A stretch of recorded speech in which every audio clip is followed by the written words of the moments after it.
कल हम लोग देखे थे कि एक सैंपल स्पेस से यानी एक रैंडम एक्सपेरिमेंट करते हैं, उसमें दो तरह के इवेंट्स का चर्चा करते हैं, जिसमें दो इवेंट्स में एक इवेंट्स हो चुका होता है, उसके बाद दूसरा इवेंट्स जो है हम देखते हैं। यानी एक एक्सपेरिमेंट कर लिए, उसी में से हम एक दूसरा एक्सपेरिमेंट करते हैं, एक ही रैंडम एक्सपेरिमेंट। यानी एक ही सैंपल स्पेस में दो इवेंट है, दो इवेंट्स हैं, जिसमें एक इवेंट पहले हो चुका है और दूसरे इवेंट को बाद में करते हैं। और हम ये देखने की कोशिश किए कि क्या पहले के हो जाने से क्या दूसरा पर कोई प्रभाव पड़ता है।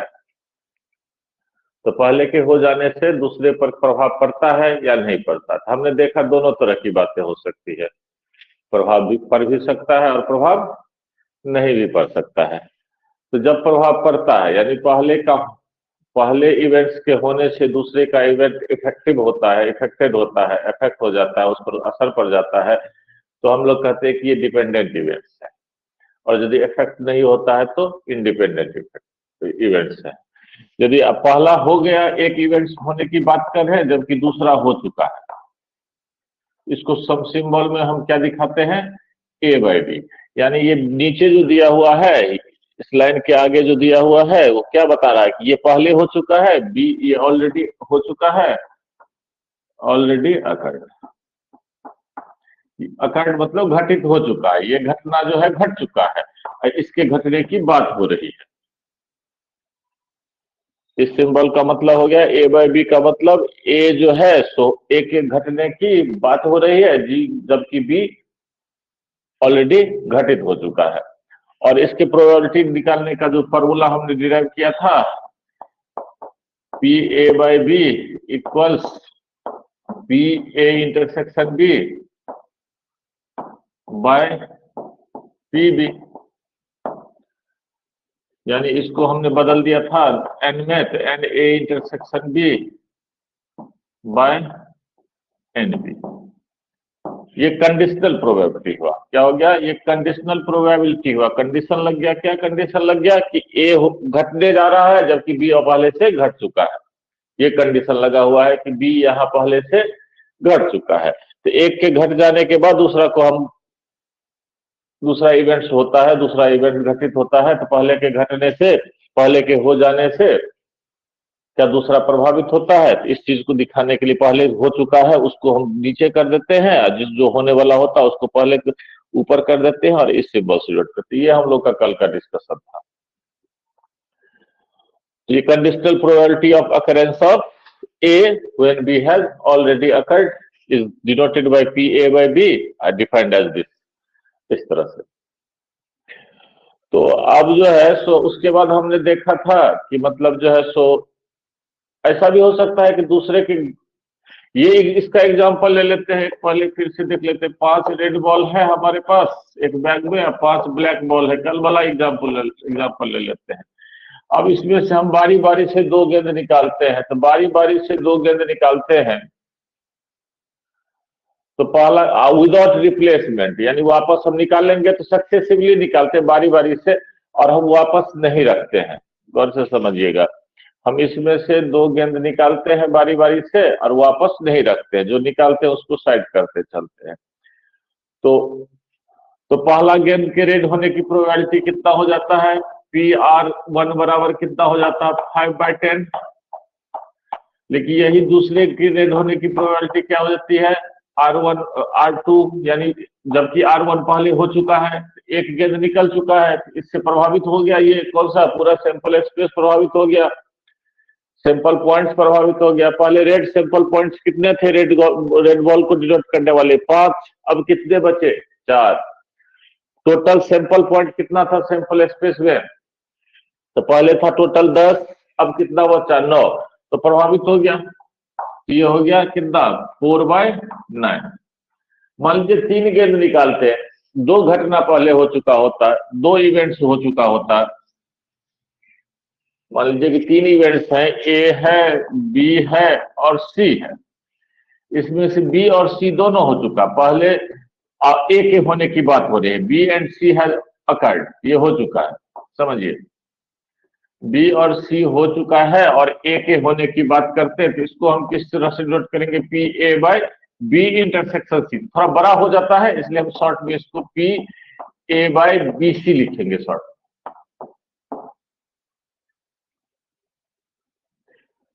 इसी तरह से 3 के बदले 4 घटना हो जाए, ए बी सी डी, और हम बात कर रहे हैं बी भी हो चुका है, सी भी हो चुका है और डी भी हो चुका है और ए के होने की बात कर रहे हैं, तो इसको सिंबल में क्या लिखेंगे, प्रोबेबिलिटी के लिए हम ए बाय बी सी डी, इस तरह से जो हो चुका है उसको बाय करके नीचे में डाल देंगे, स्लाइस ब्लाइंड दीजिएगा, ये यूजुअल यूज होता है।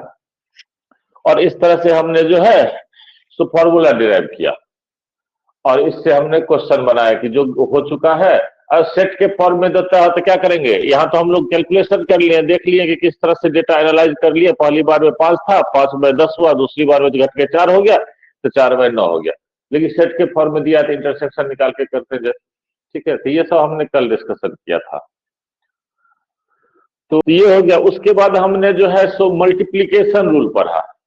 मल्टीप्लीकेशन रूल में क्या था, पी ए इंटरसेक्शन बी, यानी ए के भी होने की बात कर रहे हैं, बी के भी होने की बात कर रहे हैं, यानी दोनों घटना यदि हो रहा है तो दोनों के होने की प्रोबेबिलिटी कैसे निकालेंगे, P A into P B by ए।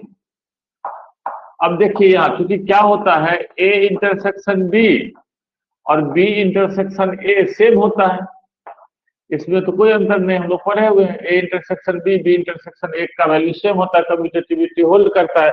इसका मतलब हुआ ए पहले हो रहा है और बी बाद में हो रहा है, इसका मतलब बी पहले हो रहा है और ए बाद में हो रहा है। इस तरह देखिए, पहले ए हुआ फिर बी हुआ, पहले यानी हम 2 गेन निकाल रहे हैं तो R1 और R2 लिखते हैं ना, इसे ये इंटरसेक्शन लिखे तो पहले वाला को हम मान लेते हैं कि पहला जो है एक्सपेरिमेंट हम किए हैं, तो दूसरा वाला दूसरा हो गया, तो इसमें ऑर्डर बदलने पर ही वही वैल्यू आता है। तो यहाँ हमको यहाँ से पता नहीं चलेगा कि पहले कौन है और दूसरा कौन है, आप जैसे लिखते हो उल्टा भी लिख सकते हो, लेकिन यहाँ से पता चल जाएगा ये पहले हो रहा है और ये बाद में हो रहा है। यदि हम इसी में इसको हम ये भी फॉर्मूला किए थे, B P B into P A by B, यानी इसका मतलब क्या हो गया, गौर करिए, ये पहले बी हुआ और बाद में ए हुआ, ये जो है ये मल्टीप्लीकेशन रूल था, इसको हमने मल्टीप्लीकेशन रूल कहा। यानी दोनों के ए एंड बी का प्रोबेबिलिटी कैसे निकालेंगे, ए का प्रोबेबिलिटी और कंडीशनल प्रोबेबिलिटी ऑफ बी, और यदि कंडीशन नहीं लगेगा तो डायरेक्ट बी, जो कि इंडिपेंडेंट में पढ़ेंगे। तो अब इससे रिलेटेड एक क्वेश्चन हम बोलते हैं, आपके एनसीईआरटी में है, सेकेंड एक्सरसाइज, फर्स्ट, हाँ सेकेंड एक्सरसाइज होगा। क्या क्वेश्चन है समझिए, एक्सरसाइज 13.2 एक्सरसाइज 13.2 का question number 3, a box of oranges is inspected by examining 3 randomly selected oranges drawn without replacement. If all the 3 oranges are good, the box is approved for sale. Otherwise, it is rejected. Find the probability that the box containing 50 oranges, out of which 12 are good and 3 are bad ones, will be approved for sale. Question number देख लीजिए, 13.2 का question number 3 कह रहा है कि एक box में 15 oranges है, जिसमें 12 ऑरेंजेस जो है सो गुड है और जो है सो 3 ऑरेंज जो है सो बैड है, खराब है, और इसको जो है बॉक्स में पैक कर दिया। अब क्या होगा, इसको सेल के लिए जो अप्रूवल जो मिलेगा, तो अप्रूवल के लिए इंस्पेक्शन करेगा कि देखेगा, आएंगे उसके जो है वहां के जो है जो इंस्पेक्शन अधिकारी होंगे वो आएंगे और चेक करेंगे कि सही सामान जा रहा है या गलत जा रहा है। तो उसके लिए उन्होंने एक क्राइटेरिया बनाया कि रेंडमली 3 एप्पल को निकालना है विदाउट रिप्लेसमेंट, एक निकाल के हटा दिए, फिर दूसरा निकाल के देखे, फिर तीसरा निकाल के देखे, तीनों यदि अच्छा निकल गया तो box is approve for sale, और यदि तीनों में से एक भी खराब हो गया तो अप्रूवल नहीं मिलेगा। यह है क्वेश्चन। तो बताइए क्या प्रोबेबिलिटी है कि बॉक्स को अप्रूवल मिल जाएगा। तो बॉक्स को अप्रूवल मिलने के लिए हमको क्या होगा, गौर करिए, तीनों के तीनों गुड होने चाहिए, G1 भी गुड होना चाहिए, G2 भी गुड होना चाहिए, मतलब पहला ऑरेंज भी गुड होना चाहिए, दूसरा ऑरेंज भी गुड होना चाहिए, तीसरा ऑरेंज भी गुड होना चाहिए, यानी इंटरसेक्शन कर लिया। इसको शॉर्ट में देखिए, आप इंटरसेक्शन को हटा के आप क्या कर सकते हो, ऐसे लिख सकते हो शॉर्ट में, G1 G2 G3। इंटरसेक्शन के जगह अब डॉट डाल दीजिए, कोई दिक्कत नहीं है, कुछ हो मत डालिए, सीधा लिख दीजिए। तो गौर करिए, यानी तीनों के तीनों गुड, पहला ऑरेंज भी गुड होना चाहिए, दूसरा ऑरेंज भी गुड होना चाहिए और तीसरा ऑरेंज भी गुड होना चाहिए, तीनों गुड है तो box is approved for sale, otherwise not, otherwise rejected. तो क्या है गौर करके देखिए, तो हमने पहला निकाला, इसका मतलब क्या हो गया, पहला निकालेंगे फिर दूसरा निकालेंगे, तो G2 जो निकालेंगे वो G1 पहले निकल चुका है, इसका ध्यान रख के निकालेंगे, और जब G3 निकालेंगे तो G1 और G2 को ध्यान रख के निकालेंगे। यानी तीनों गुड होने का मतलब क्या, G1 मतलब पहला ऑरेंज, दूसरा ऑरेंज, तीसरा ऑरेंज, पहला ऑरेंज भी, दूसरा ऑरेंज भी और तीसरा ऑरेंज भी, ये तीनों ऑरेंजेस क्या होने चाहिए, गुड होना चाहिए। यानी G1 G2 G3, यानी G1 intersection G2 intersection G3 निकालना है। यदि ये इसका कितना प्रोबेबिलिटी होगा तीनों के गुड होने का, क्वेश्चन है कि अप्रूव होने के लिए तीनों का गुड होना जरूरी है, और अप्रूवल का क्या प्रोबेबिलिटी, यानी तीनों के गुड होने का क्या प्रोबेबिलिटी है। तो देखिए, तो हमने क्या किया, G1 intersection G2 intersection G3 लिया और मल्टीप्लीकेशन रूल यूज कर दिया। कितना, G1 इंटू G2, G2 से पहले G1 हो चुका है, कंडीशन लग गया, फिर इंटू G3, G3 से पहले G1 G2 हो चुका है, इसलिए हमने कंडीशन लगा दिया। अब चलिए फॉर्मूला बैठा लिया। अब आपके पास कितने, ये बॉक्स में कितने ऑरेंजेज हैं, 12 गुड है और जो है 3 बैड है। तो पहले क्या है, टोटल 12 में से इसका प्रोबेबिलिटी गुड होने का प्रोबेबिलिटी 12 में से 15 में से 12, यानी 12/15। अब देखिए, एक तो निकाल के हमने हटा दिया, एक गुड निकल गया। अब दूसरा जब निकालेंगे तब आपके पास कितना बचेगा, गुड जो है 12 पहले था ही, अब एक निकल गया, तो 11, टोटल कितना बच गया, 14, फेवरेबल बाय टोटल। चलिए अब देखिए, 2 गुड निकल चुका है, तीसरे के गुड होने की प्रोबेबिलिटी, टोटल 12 में से 2 गुड निकल चुका है, तो कितना बचा, 10 गुड। तो टोटल कितना बचा, तो 15 था, टोटल 15 था, तब 13 बचा, तो 10/13। ये हो गया आपके उस बॉक्स के अप्रूव होने का प्रोबेबिलिटी, मतलब अप्रूवल फॉर सेल, उसको रिजेक्ट नहीं किया जाएगा। यदि ये प्रोबेबिलिटी है उसको रिजेक्ट नहीं किया जाएगा। रिजेक्ट किया जाएगा उसका क्या प्रोबेबिलिटी होगा, 1 में से घटा दीजिएगा, बात खत्म, 1 में से घटा दीजिएगा तो आ जाएगा। तो ये है मल्टीप्लीकेशन रूल। और एक एग्जांपल हम दे देते हैं समझने के लिए। एक ताश के गड्डी में से 4 कार्ड बारी बारी से निकाला जाता विदाउट रिप्लेसमेंट, मतलब निकाल के अलग कर देंगे, जो निकालेंगे उसको फिर वापस नहीं मिलाएंगे उसमें। 4 कार्ड हम निकालते हैं और हम पूछ रहे हैं आपसे कि पहला कार्ड रेड का किंग होना चाहिए, दूसरा कार्ड जो है सो रेड का क्वीन होना चाहिए, तीसरा कार्ड जो है ब्लैक का एस होना चाहिए, और चौथा कार्ड जो है ब्लैक, और चौथा कार्ड जो हम ले लेते हैं जैक, ये भी ब्लैक का ही ले लेते हैं। यानी हमको ये निकालना कह रहा है कि 4 cards are drawn from a pack of 52 playing cards, find the probability of drawn cards are, first card king of red, second card queen of red, third card ace of black, और fourth card jack of black. ये निकालना है। यानी आपको क्या निकालना है, गौर करिए, पहला कार्ड KR निकालना है, दूसरा कार्ड QR निकालना है, तीसरा कार्ड AB निकालना है, चौथा कार्ड JB निकालना है। और निकाल कैसे रहे हैं, पहला निकालते हैं उसके बाद उसको हटा देते हैं, दूसरा निकालते हैं उसको हटा देते हैं, यानी रिप्लेस करते जा रहे हैं, मतलब रिप्लेस नहीं कर रहे, वापस उसमें मिला नहीं रहे, उसको हटाते जा रहे हैं। तो गौर करिए, ये तो जस्ट ये हो गया P A B C D के रूप में गौर करके देखिए, यानी A intersection B intersection C intersection D, यानी एंड वाला केस है। तो कौन सा रूल लगेगा? Multiplication rule. अब मल्टीप्लीकेशन रूल क्या होगा? P A into P B, लेकिन बी से पहले ए हो चुका तो यहाँ कंडीशन लगा देंगे। फिर पी सी से पहले ए बी हो चुका है तो ये कंडीशन लगा देंगे। पी डी से पहले ए बी सी हो चुका है तो ए बी सी हो जाएगा।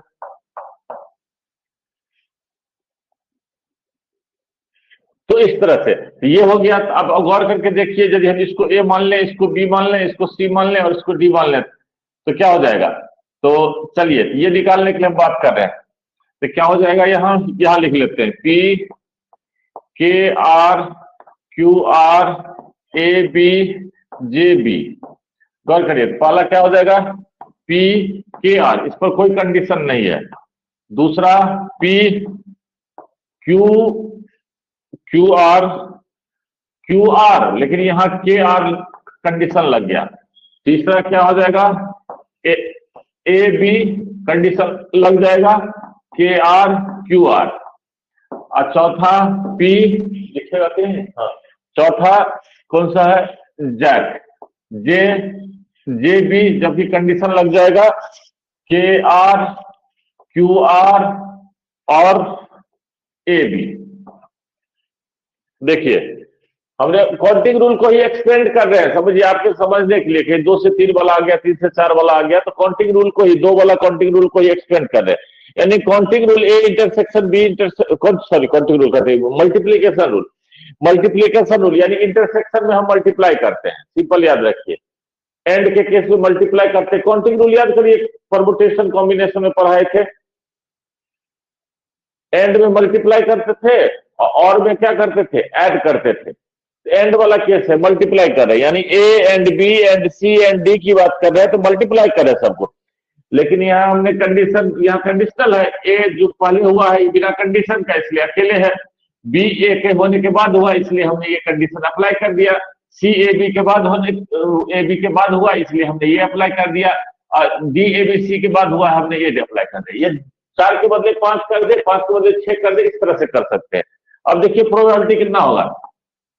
आपके किंग कितने होते हैं बेटा? किंग होता है 4, 2 रेड होता है और 2 ब्लैक होता है। हमको रेड का किंग चाहिए तो फेवर में कितने आपके आउटकम्स हैं? 2। टोटल कार्ड कितना है? 52। तो इसका निकल गया ये। चलिए आ जाइए आप दूसरा, क्वीन टोटल कितने एक सेट में? क्वीन टोटल 4 स्विच थे ना, तो चारों के 4 क्वीन होंगे, 2 रेड होंगे और 2 ब्लैक होंगे। तो हमको कौन सा क्वीन चाहिए? रेड। तो फेवर में कितना हुआ? 2। तो हमने 2 डाल दिया। अब टोटल कितना हो गया? गौर करो, टोटल 52 कार्ड्स था, इसमें से हमने 1 निकाल लिया। अब कितना बचा? 51, 51। तो हमने 51 डाल दिया। अब हमारे पास तीसरा है एस, इक्का। कितने होते हैं? 4। कौन सा कलर चाहिए? बी। कितने होंगे? 2। इसके भी हो जाएंगे 2। अब टोटल कार्ड कितना बचा है? एक कार्ड पहले निकल गया, उसके बाद दूसरा कार्ड निकल गया, 2 कार्ड निकल गया, तो टोटल कितना बचा? टोटल जो है हमारे पास, यानी सिंपल स्पेस में कितना बच गया एलिमेंट? 50। देखो 52 था, फिर 51 हुआ, 50। और चौथा देखिए जैक ब्लैक वाले, वो भी कितने? जैक भी 4 होंगे, ये भी 2 बाय क्या हो जाएगा? ये घट जाएगा 50 से 49। तो ये हो गया हमारा कंडीशनल प्रोबेबिलिटी के साथ साथ मल्टीप्लीकेशन रूल। समझ में आया ये चीज? तो ये हो गया हमारा मल्टीप्लीकेशन रूल। चलिए, तो इस तरह के क्वेश्चन है आपके पहले एक्सरसाइज और दूसरे एक्सरसाइज। पहला में तो वही ए बाय बी वाला है, इसमें मल्टीप्लीकेशन रूल वाला है। अब गौर करिए, यदि हमारा इवेंट दूसरे से प्रभावित न हो रहा हो, यानी ए होने वाला है और बी हो चुका है। गौर करिए, ये टू बी अकर है, ये ऑलरेडी अकर्ड है, मतलब ये हो चुका है, ये घट चुका है और ये घटेगा, लेकिन इसके घटने से इस पर कोई प्रभाव नहीं पड़ता है। यानी घट चुका है उसको नीचे लिख दिए और इसके घटने से इस पर कोई प्रभाव नहीं कर पड़ता है। इसका मतलब ए और बी इंडिपेंडेंट है। इंडिपेंडेंट मतलब स्वतंत्र। स्वतंत्र का क्या मतलब हुआ?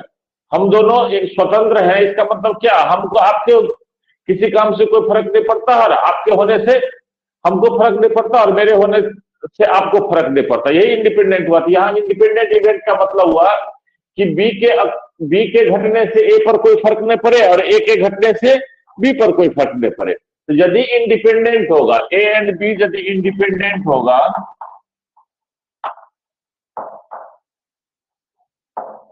ए एंड बी यदि इंडिपेंडेंट होगा, तो पी ए बाई बी का मान पी ए के बराबर होगा, और पी बी बाई ए का मान किसके बराबर हो जाएगा?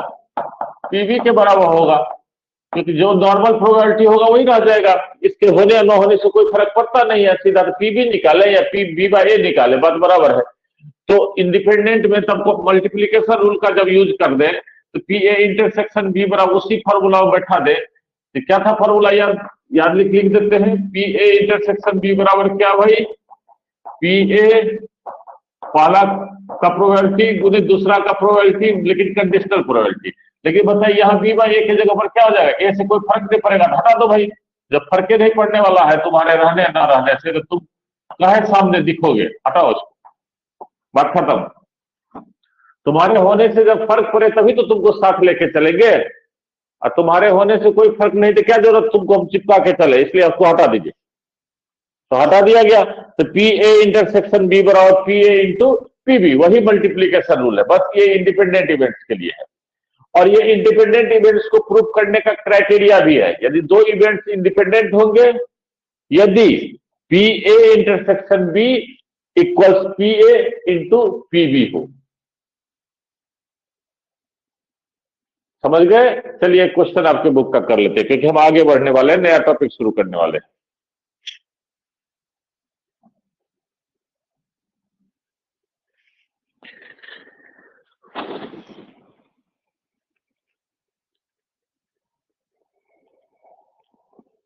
क्वेश्चन नंबर 4, इसी एक्सरसाइज का क्वेश्चन नंबर 4, उसके जस्ट बाद जो क्वेश्चन है, जो हमने अभी ऑरेंजेस वाले अभी हमने सॉल्व किया, उसके जस्ट बाद। For a fair coin and unbiased die are tossed. एक कॉइन और एक डाई को जो है टॉस किया जाता है। कह रहा है let A B the event head appears on the coin, B the events 3 on the die, check A and B are independent or not। तो सबसे गौर करिए, एक क्या किया जा रहा है? एक कॉइन और एक हेड, इस दोनों को एक साथ फेंका जा रहा है। तो सैंपल स्पेस क्या बनेगा? यदि कॉइन पर हेड आया और डाई को फेंकेंगे तो हेड के साथ 1 आ सकता है, हेड के साथ 2 आ सकता है, हेड के साथ 3 आ सकता है, हेड के साथ 4 आ सकता है, हेड के साथ 5 भी आ सकता है, और हेड के साथ 6 भी आ सकता है। ये हो सकता है, ये पॉसिबिलिटी है। हो सकता है कॉइन टेल शो करे, तो टेल के साथ 1 आ सकता है, टेल के साथ 2 आ सकता है, टेल के साथ 3 आ सकता है, टेल के साथ 4 आ सकता है, टेल के साथ 5 आ सकता है, और टेल के साथ 6 आ सकता है। This is sample space of this random experiment where a fair coin and unbiased die or are tossed। ठीक है, चलिए यहां दो इवेंट्स का चर्चा किया गया है इस एक्सपेरिमेंट से। ए किया हुआ है, A events head appears on the coin, head appears on the coin. चलिए भाई, इस इवेंट्स को डिसाइड करिए कौन कौन सा, इसके कौन कौन से एलिमेंट होंगे। कॉइन पर हेड आना चाहिए, ऊपर वाला सब आ जाएगा, H1, H2, H3, H4, H5, H6। और बी क्या किया है? बी कह रहा है, कहां चला गया B? B B B B कौन सा नंबर क्वेश्चन था? बी, हाँ, बी कह रहा है event 3 on die, 3 on die. तो 3 ऑन डाई, डाई पर 3 कौन को कहां कहां आया है? यहां आया है और यहां आया है। तो इस बी का क्या क्या हो जाएगा? S3 and T3। चलिए अब आपको बताना है कि ये जो दो इवेंट्स हैं क्या ये इंडिपेंडेंट हैं? ये जो इवेंट्स हैं इंडिपेंडेंट हैं। इंडिपेंडेंट के लिए क्या क्राइटेरिया हमने देखा? क्राइटेरिया देखा P A intersection B equals P A into P B. चलिए तो हमको ये भी इंटरसेक्शन भी चाहिए तो निकाल लीजिए ए इंटरसेक्शन बी। तो ए इंटरसेक्शन बी भी निकाल लिया। अब गौर करिए A probability of A intersection B यानी इस इवेंट का क्या होगा? इवेंट में कितने, इस इवेंट में कितने एलिमेंट्स है? वन। सिंपल स्पेस में कितना है? 12, 1/12। चलिए राइट साइड देखिए पी ए का मान ए में कितना, ए ये हो गया, ए में कितना है? 1 2 3 4 5 6। अब बाय टोटल कितना? 12। चलिए मल्टीप्लाई करिए बी, बी कहा गया? बी ये है, बी में कितना है? 1 2 2/12। 6 दूनी 12, 2 2 कट गया, 1/12। क्या दोनों साइड बराबर हो गया? P A intersection B equals P A into P B हो गया। गौर करिए P A into P B का मान भी 1/12 आया और पी ए इंटरसेक्शन बी का भी मान 1/12 आया। तो क्या हो गया? P A intersection B equals P A into P B. इसलिए A and B are independent events. ये दोनों क्या है? इंडिपेंडेंट इवेंट्स है। तो जब भी आपको इंडिपेंडेंट इवेंट्स प्रूव करना हो किसी जगह तो आप क्या करोगे? पी ए निकाल लोगे, पी बी निकाल लोगे, पी ए इंटरसेक्शन बी निकाल लोगे और आप क्या करोगे? पी ए इंटरसेक्शन बी का मान P A into P B के बराबर हो जाता है तो लिखोगे इंडिपेंडेंट है, और यदि नहीं होता तो इंडिपेंडेंट नहीं है। तो यहां तक हमने जो है कल तक डिस्कशन किया था उसी चीज को समझिए फिर से हमने किया जिससे आप लोग को ठीक से क्लियर हो जाए। हम लोग अब आगे बढ़ेंगे, एक नया चीज देखेंगे। आगे का टॉपिक बहुत आसान है। आप लोग के सामने एक क्वेश्चन हम रख के 2 मिनट के लिए जाएंगे, चाहे हमारा जो है थोड़ा एक बार चाय पियेंगे तो बना हुआ है। आपके सामने क्वेश्चन है, समझिए क्वेश्चन मैं रखने जा रहा हूं। आपके पास 2 बैग हैं, आपके पास 2 बैग है। एक बैग में 5 रेड बॉल है और 5 ब्लैक बॉल है। दूसरे में 4 रेड बॉल है और 6 ब्लैक बॉल है। ठीक है। अब हम क्या करते हैं, एक बच्चा यहां खड़ा है,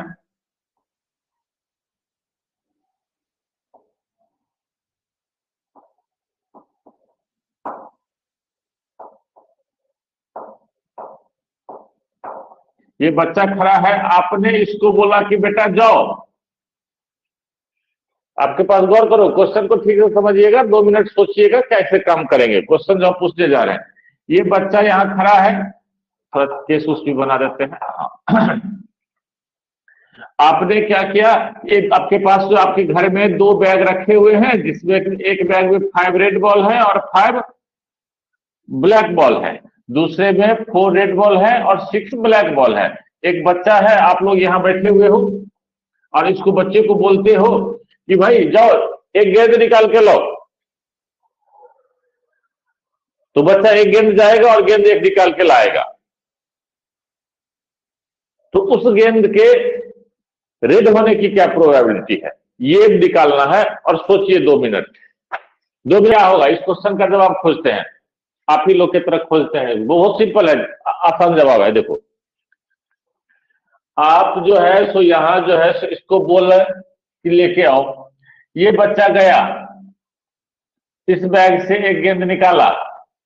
अब ये जब जाएगा, यहां जब आएगा, यहां आने के बाद इसके पास देखेगा कि भाई यहां भी एक बैग है और यहां भी बैग है, बैग 1 और बैग 2। तो ये क्या करेगा, यहां आएगा, ये देखेगा कि 2 बैग है, इसके पास एक बैग इधर भी है और एक बैग इधर है। इसका दिमाग चकरा जाएगा, अरे बोले वो तो गेंद निकालने थी, ये तो बोले नहीं कि किस बैग से निकालना है। तब ये क्या करेगा बताइए, पहला बैग से निकालेगा या दूसरा बैग से? क्या पॉसिबिलिटी, यहां क्या पॉसिबिलिटी है, पहला से भी निकाल सकता है और दूसरा से भी निकाल सकता है। तो आपके पास दो पॉसिबिलिटी यहां जन्म लेता है, वो क्या कर दे, पहला बैग से निकाल ले बॉल या वो दूसरा बैग से निकाल ले बॉल। तो चलिए मान लेते हैं कि पहला पॉसिबिलिटी की बात करते हैं। ये दो बातें होगी, या तो वो ए से वो निकालेगा बॉल और बी से निकालेगा बॉल। समझिए बात करिए, बैग वन से निकालेगा, बैग वन से बॉल निकालेगा या बैग टू से बॉल निकालेगा। और का केस आ रहा है, दो बैग है हमारे पास, बैग वन हो गया और बैग टू हो गया। तो चलिए मान लेते हैं कि वो लड़का पहला बैग से निकाला। तो सबसे पहले वो लड़का को क्या काम करना होगा, सोचिए। जाते के बाद, रूम में घुसने के बाद उसको क्या करना होगा, सबसे पहले दोनों बैग में से एक बैग को सिलेक्ट करना पड़ेगा। उस बैग को सिलेक्ट करके उसमें से क्या करना होगा, गेंद निकालना होगा। यानी ये क्या करेगा भाई, पहला दो इवेंट्स करेगा एक साथ। ये लड़का क्या करेगा, दो इवेंट्स करेगा और दोनों बारी बारी से करेगा। पहला इवेंट पहले करेगा, उसके बाद दूसरा इवेंट करेगा। गौर करिए, पहला के हो जाने के बाद दूसरा करेगा। यानी पहले वो बैग सिलेक्ट करेगा और फिर उस बैग में से बॉल को सिलेक्ट करेगा। यानी जब ये बैग में से बॉल को सिलेक्ट करेगा यानी कंडीशनल हो गया। तो लड़का क्या करेगा, पहले वो बैग को सिलेक्ट करेगा। यानी बैग को जो है सिलेक्ट करेगा, तो बैग वन को सिलेक्ट, बैग के लिए हम ऐसा करते हैं, कुछ सिंबल यूज कर लेते हैं। ए कर लेते, यहां हम कुछ सिंबल कर लेते हैं। मान लीजिए बैग वन को सिलेक्ट करना, सेलेक्टिंग बैग वन, तो सिंबल बैग वन को हम मान लेते हैं E1 और सेलेक्टिंग बैग टू को मान लेते हैं E2। और drawing red ball, red ball इसको मान लेते हैं ए। रेड बॉल दोनों में है, गौर पे। तो वो क्या करेगा, सोचिए, वो क्या करेगा, पहले जो है बैग को सिलेक्ट करेगा। तो मान लेते हैं कि क्या करेगा, पहले जो ये याद रखिएगा, पहला बैग जो है E1 होगा, बैग को सिलेक्ट करना E1, दूसरा बैग को सिलेक्ट करना E2 और रेड बॉल निकालना ए। इसको ध्यान रखिए। तो उसके पास दो काम है, गौर से समझिएगा। इसी क्वेश्चन में पूरा थ्योरी सेट हो जाएगा। चलिए देखिए, तो वो क्या करेगा, पहले बैग को चुनेगा, एंड के लिए इंटरसेक्शन रेड बॉल को चुनेगा। क्या काम कर रहा है, पहले बैग को चुना, एंड वन के लिए आगे करना चाहे तो कर सकते, कोई बात नहीं, कर दीजिए। नहीं आगे ही मान लो, नहीं तो ए बी से कंफ्यूजन आ जाओगे।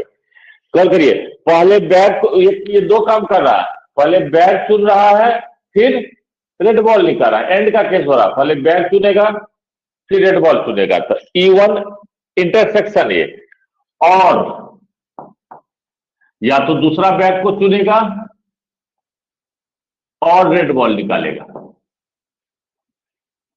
बताइए, यही दो केस होगा कि और भी कोई केस होगा? यही दो केस होगा, पहले बैग को चुनेगा फिर उसमें से रेड बॉल निकालेगा, फिर दूसरे बैग को चुनेगा और उसमें से रेड बॉल निकालेगा। यानी हम क्या कर सकते हैं, यानी इसकी प्रोबेबिलिटी या इसकी प्रोबेबिलिटी। और गौर करिए, हमने जब परमुटेशन कॉम्बिनेशन पढ़ रहा था तो उसमें जो है काउंटिंग रूल, किसी काम को करने के मान लीजिए दो पार्ट में बटा हुआ है, जिसमें दोनों के करने से काम होता है पूरा, तो हम दोनों के करने के वेज को मल्टीप्लाई करते थे। थोड़ा काउंटिंग रूल याद दिला देते हैं। और दोनों में से किसी एक के होने से हो जाता था तो ऐड करते थे। यानी एंड के लिए हम गुना यूज करते थे, मल्टीप्लीकेशन, और के लिए प्लस। हम यहाँ क्या कर सकते हैं, और की जगह पर प्लस रख सकते हैं।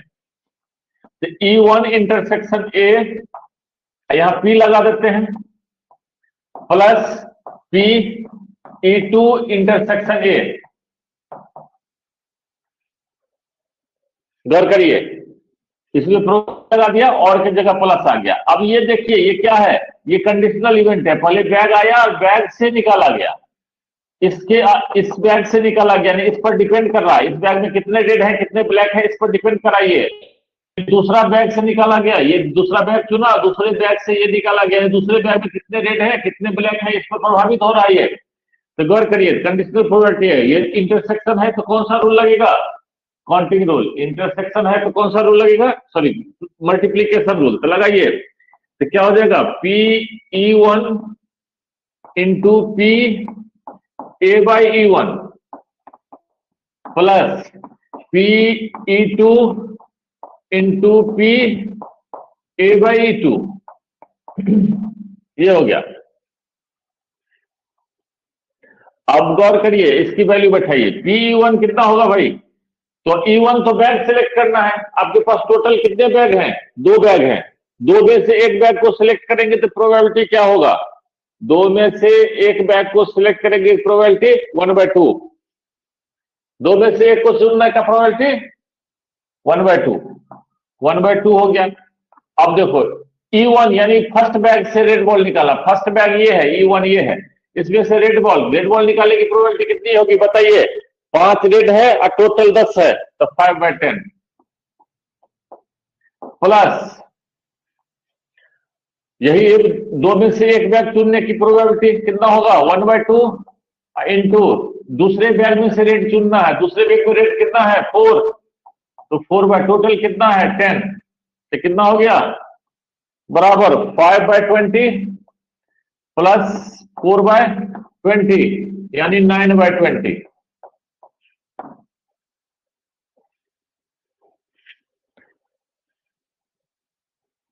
देख लिए क्या,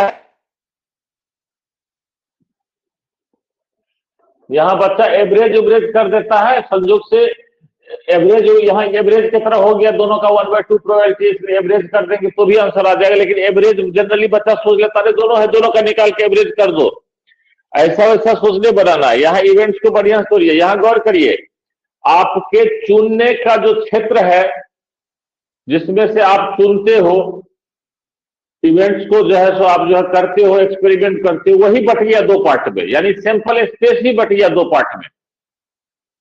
आप रेड बॉल निकालोगे, आप रेड बॉल जो निकाल रहे हो, तो रेड बॉल किससे निकालते थे, पहले अभी तक जो पढ़ते थे उसमें से एक ही बैग होता था, एक ही सेट होता था जिससे चुनना होता था, यहाँ 2 अलग अलग सेट हो गए, एक सेट एक बैग हो गया, एक सेट सैंपल स्पेस पार्टीशन में बट गया।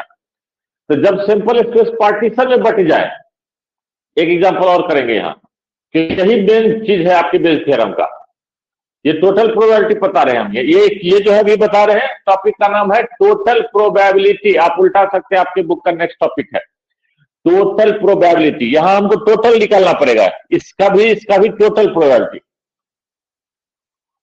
ऐसे नहीं कर देंगे, दोनों को जोड़ देंगे, 5 और 9 हुआ, 5 इस दोनों को जोड़ देंगे, टोटल एक बैग में कर देंगे, मिक्स नहीं कर रहे हैं, अलग अलग है दोनों। तो ये हम जो निकाल रहे हैं तो गौर करके देखिए, ये जो हमारा है यहाँ क्या है, यहाँ हमारा सैंपल स्पेस ही पार्टीशन में बट गया। तो पहले तो पार्टीशन समझते हैं, एक घर में दीवार डाल दीजिए पार्टीशन बन जाएगा, एक घर 2 घर में बन गया, एक रूम जो है 2 रूम में कन्वर्ट हो गया, दो दीवार डाल दीजिए 3 रूम में हो गया।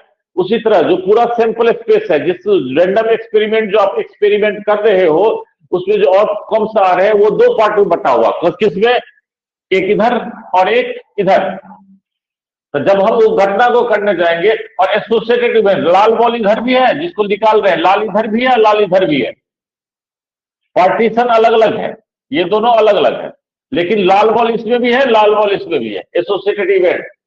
तो जो इसमें भी हो सकता है और इसमें भी हो सकता है, तो दोनों में हो सकता है, तो इसकी प्रोबेबिलिटी निकालनी है।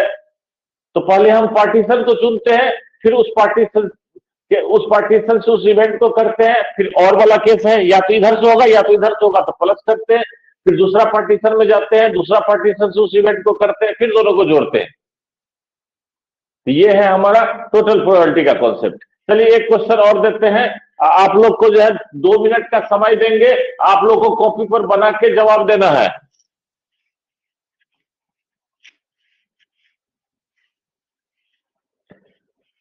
लहरियासराय में जो है, तो लहरियासराय इस मार्केट में हम 3 स्कूल की बात कर रहे हैं, रिलेटेड भी हुआ,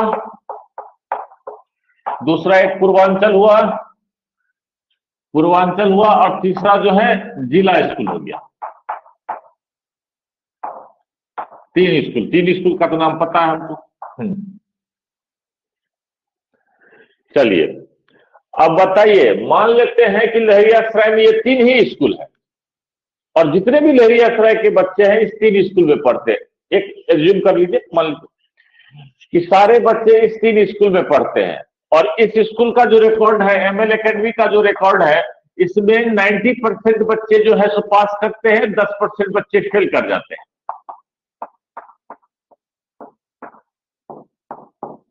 अब कोई स्कूल वाले इसको अपने मन में पढ़ना ले कि हमको कम कर दे, हमको ज्यादा के, एग्जाम्पल है।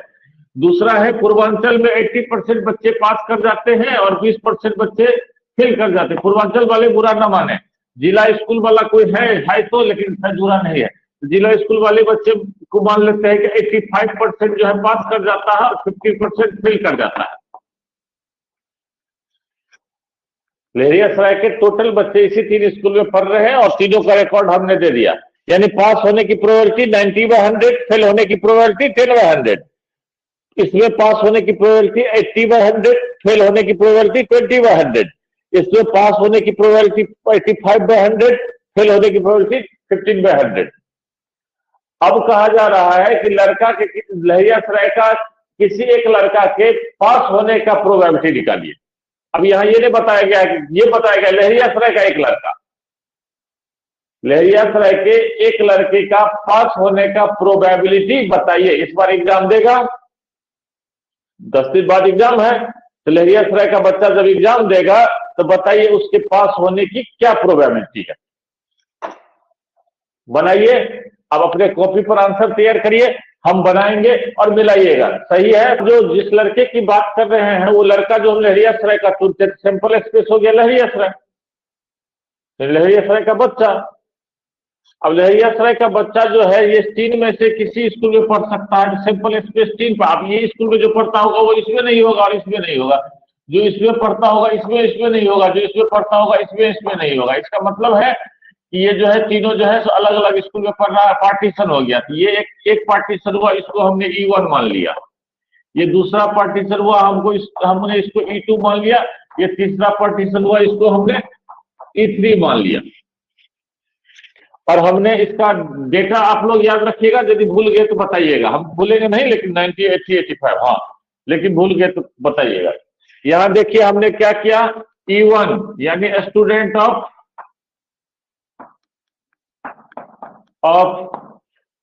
ML academy, E2 student of Purvanchal, E3 student of जिला। गौर करिए, अब वो बच्चा क्या हो सकता है। यदि आप किसी बच्चा को रेंडमली सेलेक्ट करते हो और उसके फर्स्ट डिवीजन में यानी पास होने की प्रोबेबिलिटी निकालते हैं, तो वो बच्चा कहाँ का हो सकता है। वो बच्चा इसका हो सकता है, वो बच्चा इसका हो सकता है, वो बच्चा इसका हो सकता है। मान लो कि वो बच्चा 3 केसेस होगा, वो बच्चा ML एकेडमी का है, तो E1 हम इवेंट ए बराबर ले लेते हैं पास होना, स्टूडेंट पास द एग्जाम, ठीक है, मान लीजिए। तो क्या हो गया, तो क्या होगा, ML एकेडमी का आप जो चुनाव करोगे तो बच्चा क्या होगा, या तो ML एकेडमी का होगा और वो बच्चा पास किया होगा, या क्या हो सकता है वो बच्चा जो है पूर्वांचल का होगा और बच्चा पास किया, या बच्चा क्या हो, कहां का हो सकता है, जिला स्कूल का हो सकता है और बच्चा पास किया। ये केस हो गया। सभी में यदि हम प्रोबेबिलिटी P लगा देते हैं तो और वाला और क्या हो जाएगा, प्लस में कन्वर्ट हो जाएगा। क्या हो जाएगा, और प्लस में कन्वर्ट हो जाएगा। अब गौर करिए, देखिए वही क्वेश्चन है, सेम, कोई अंतर नहीं है। ये कितना हो गया, P बराबर जो है सो करने की गौर करिए, P इसको हम क्या लिख सकते हैं, E1, पहले तो स्कूल चुनेंगे तब ना बच्चा पास करेगा उसमें से, PE1 और यानी पहला स्कूल ML एकेडमी स्कूल और ML एकेडमी के बच्चे के पास होने का प्रोबेबिलिटी, यानी PA पास होने का प्रोबेबिलिटी किस स्कूल के बच्चे का है, ML एकेडमी का, E1 डाल दिए। फिर दूसरा स्कूल चुन लिए, उस स्कूल के बच्चे के पास होने की प्रोबेबिलिटी की बात कर रहे हैं, तो A/E2। तीसरा स्कूल चुन लिए, PE3 into P A/E3। Formula बन गया। अब फॉर्मूला के आधार पर बताइए, 3 स्कूल में से एक स्कूल को चुनेंगे, 3 स्कूल में से एक स्कूल को चुनेंगे तो स्कूल को चुनने की प्रोबेबिलिटी कितनी होगी? तो PE1 का जो वैल्यू होगा वही PE2 का भी वैल्यू होगा, वही PE3 का भी वैल्यू होगा। तीनों 3 में से सब इक्वली लाइकली है। इक्वली लाइकली इवेंट्स, एक टर्म आया जो बोले थे कभी बताएंगे। 2 इवेंट्स ऐसे हो जिसके प्रोबेबिलिटी सेम हो तो equally likely, likely word English में आप लोग यूज करते हैं संभावना के लिए, पॉसिबिलिटी के लिए। तो लाइक इक्वली लाइकली का वही मतलब होगा, यदि दोनों की प्रोबेबिलिटी सेम टू सेम है तो इक्वली लाइकली हुआ। तो तीनों इक्वली लाइकली है। P3 का मान कितना हो गया? 1/3। चलिए, PA/E1 यानी ML एकेडमी के बच्चे के पास होने का प्रोबेबिलिटी 8/10। 8/10 था ना वो? अरे 9/10, 90/100। चलिए 9/10 हो गया। उसके बाद पूर्वांचल A/E2, पूर्वांचल के बच्चे के पास होने का प्रोबेबिलिटी कितना लिए थे हमने? 80/100। और तीसरा जिला स्कूल के पास होने का प्रोबेबिलिटी कितना लिया था हमने? 85/100। अब ये वैल्यू को बैठा दीजिए, प्रोबेबिलिटी आ जाएगा।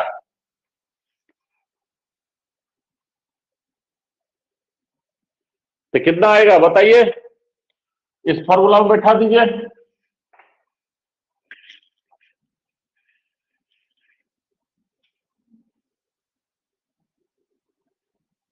बैठा दीजिए 1/3।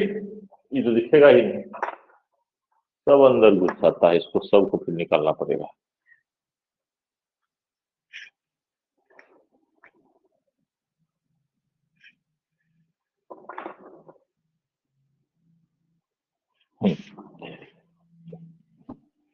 One by three into 90/100 plus 1/3 into 80/100 plus 1/3 into 85/100।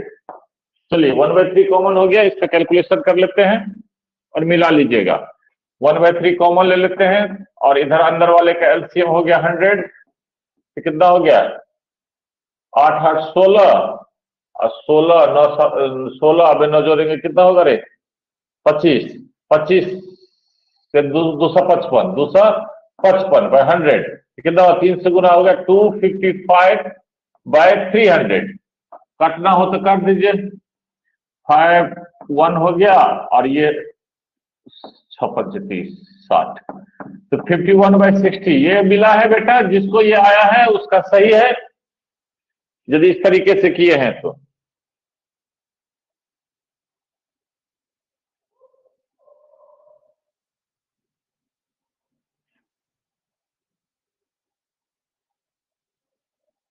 तो ये है हमारा, क्या है ये बेटा? ये है हमारा टोटल प्रोबेबिलिटी। टोटल प्रोबेबिलिटी यानी आज का थ्योरम होगा, थ्योरम ऑफ टोटल प्रोबेबिलिटी, ये बता देते हैं। चलिए हटा देते हैं। हम उम्मीद करते हैं आप लोग सीख गए होंगे इसको। 2 एग्जाम्पल दिए, एक एग्जाम्पल और दे देते हैं। जो केसी सिन्हा आरडी शर्मा बनाते हैं उनके पास इस तरह के क्वेश्चन 2 एक्सरसाइज होगा टोटल, या 2 टाइप का क्वेश्चन होगा। एक तो हमने जो ऐसा बताया है अभी बैग वाला उस टाइप का होगा, और दूसरा होगा कि 2 बैग है हमारे पास, एक में रेड है। एक क्वेश्चन और ले लीजिए। 2 बैग है हमारे पास, एक में 5 रेड बॉल है और 5 ब्लैक बॉल है, और दूसरे में 4 रेड बॉल है, 4 रेड है और 6 ब्लैक है। कहा जाता है, क्वेश्चन क्या है? one ball is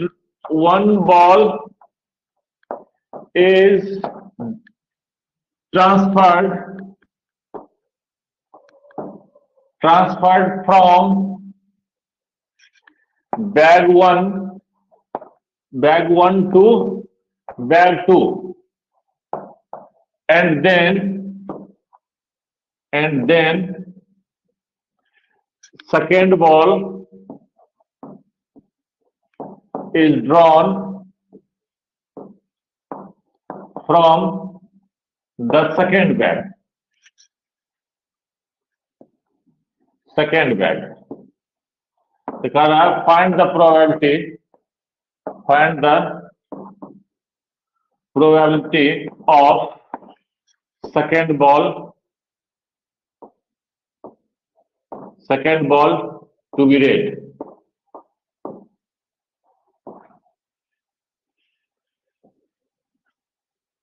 क्वेश्चन समझ लीजिए बढ़िया से।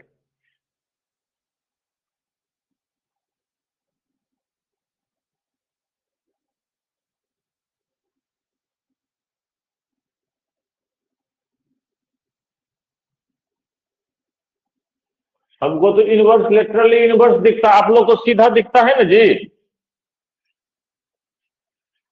कैमरा का सेटिंग चेंज करना पड़ेगा, हमको सीधा नहीं दिखता।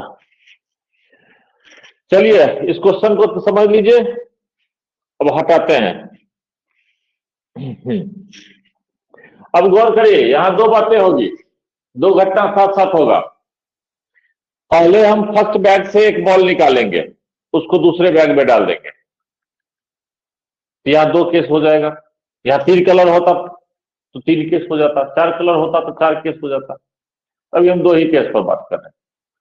तो पहला बॉल यदि रेड निकला तो हमने उसको दूसरे में डाल दिया, उसके बाद दूसरे में से बॉल निकाला रेंडमली और उसके रेड होने की प्रोबेबिलिटी निकाल ली। लेकिन दूसरा केस ये भी हो सकता है कि पहला बैग से निकला हुआ बॉल पहला रेड हो ना हो कि ब्लैक हो, उसको हम ट्रांसफर कर देंगे, फिर दूसरे बैग से निकालेंगे, तब हमको रेड होने की प्रोबेबिलिटी निकाल ली। तो 2 केस हो गया। यानी हमारे पास यहां पे गौर करिए, यहां 2 केस हो गए, एक E1 हो गया। यानी काम 2 पार्ट में है। पहले हम क्या करेंगे, पहले हम पहला बैग से बॉल को ट्रांसफर करेंगे, ये पार्टीशन हो गया। गौर करिए, E1 transferred ball is red, transferred ball is red. बताइए, पहला बैग से रेड बॉल ट्रांसफर कर रहे हैं, यानी रेड बॉल निकाल रहे हैं, तो रेड बॉल की प्रोबेबिलिटी कितनी हो जाएगी पहला बैग से? 5/10 यानी 1/2। चलिए E2 ले लेते हैं, ट्रांसफर्ड बॉल इज ब्लैक,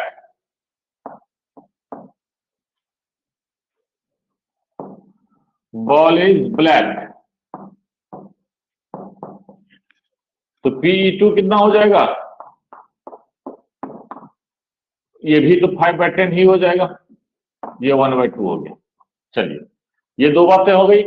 अब कह रहा है कि ए मान लेते हैं event second ball is red.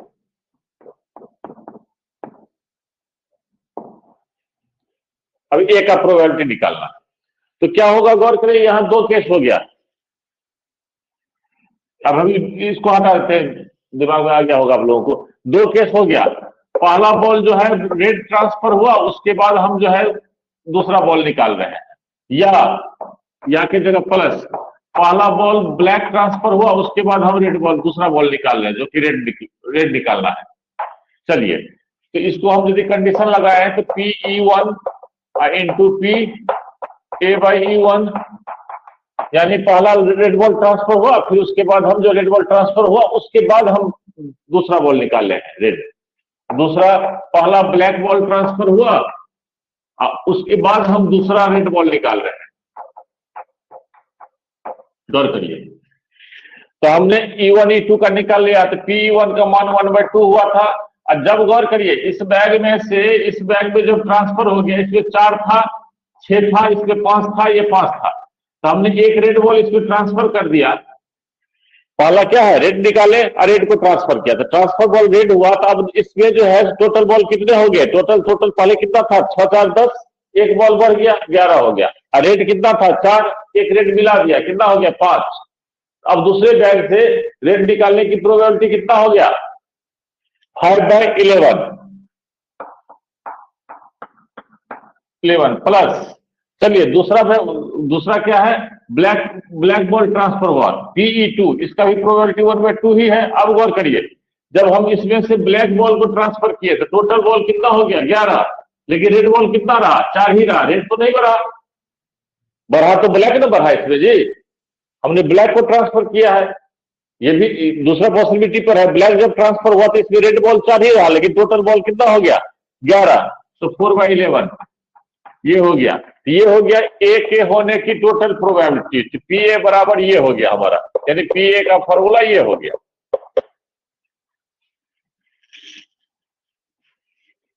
अब तो आराम से आप लोग कर लेंगे, कितना हो गया 5, 5 हो गया, 4 9, 9/22 समझ में आ रहा है जी अक्षर?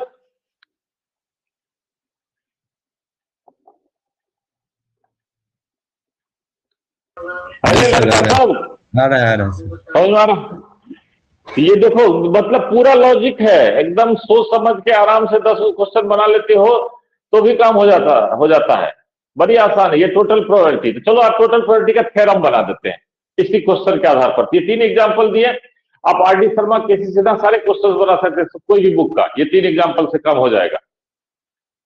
चलिए थ्योरम बना देते हैं।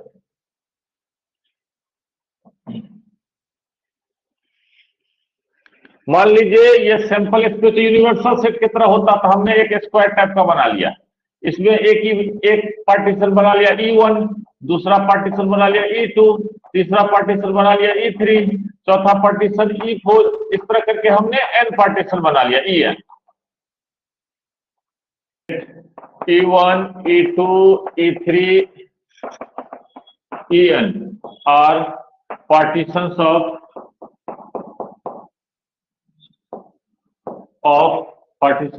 S and A, B and associated events।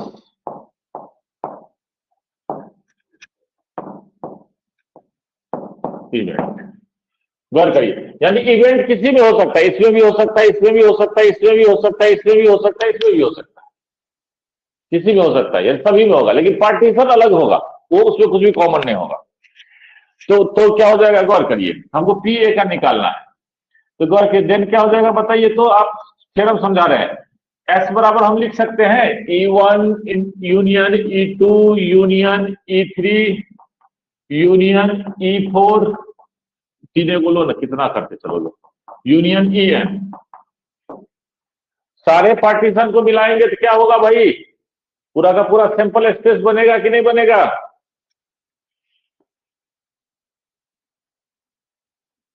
Partition उसी को कहते हैं, एक सेट को जो है 2 या 2 से अधिक सेट में तोड़ दीजिए, दोनों में कुछ भी कॉमन नहीं होना चाहिए, लेकिन यदि उसको मिक्स करें तो पूरा का पूरा सेट तैयार हो जाए, उसको पार्टीशन कहते हैं। एक रूम में दीवार डाल देते हैं तो क्या होता है, दोनों में कॉमन कुछ नहीं होता, इधर वाला रूम अलग हो गया, इधर वाला अलग हो गया, लेकिन यदि हम दोनों दीवार को तोड़ देंगे तो फिर वही रूम बन जाएगा।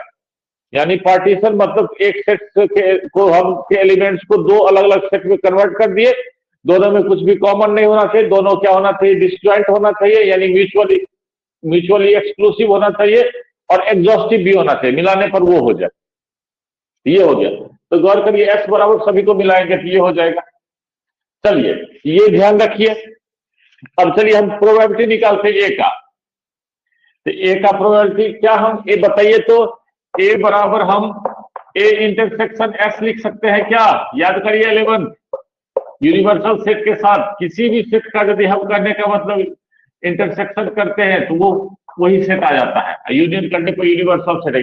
ये थ्योरम याद रखिए, ए सबसेट ऑफ बी है तो ए यूनियन बी बराबर बी और ए इंटरसेक्शन बी बराबर ए। 11th में पढ़ाया था, अभी फिर भी ध्यान रखिए। यानी गौर करिए एग्जाम्पल में देख लो, 1 2 3 और 1 2 3 4 5, अब दोनों को यूनियन करोगे तो ये आ जाएगा, इंटरसेक्शन करोगे तो कॉमन पोर्शन ये आ जाएगा। तो जब एक सेट दूसरे का सबसेट हो तो यूनियन करने पर बड़ा सेट आ जाएगा, सुपर सेट वाला, इंटरसेक्शन करने पर छोटा सेट आ जाएगा। तो ए को हम यदि इंटरसेक्शन करते हैं एस के साथ तो एस ए तो छोटा इवेंट है, इसके अंदर में आता है, सिंपल स्पेस के अंदर में, यदि ए को ए इंटरसेक्शन एस लिख सकते हैं। चलिए अब ए को ए इंटरसेक्शन एस लिख सकते हैं, तो ए बराबर हो गया ए इंटरसेक्शन एस की जगह हमने लिख दिया E1 यूनियन E2, या उल्टा लिख लो, E2 union E3 union En। चलो सबको डिस्ट्रीब्यूटिव लॉ यूज करके अलग अलग करो तो कितना हो जाएगा, A intersection E1 union A intersection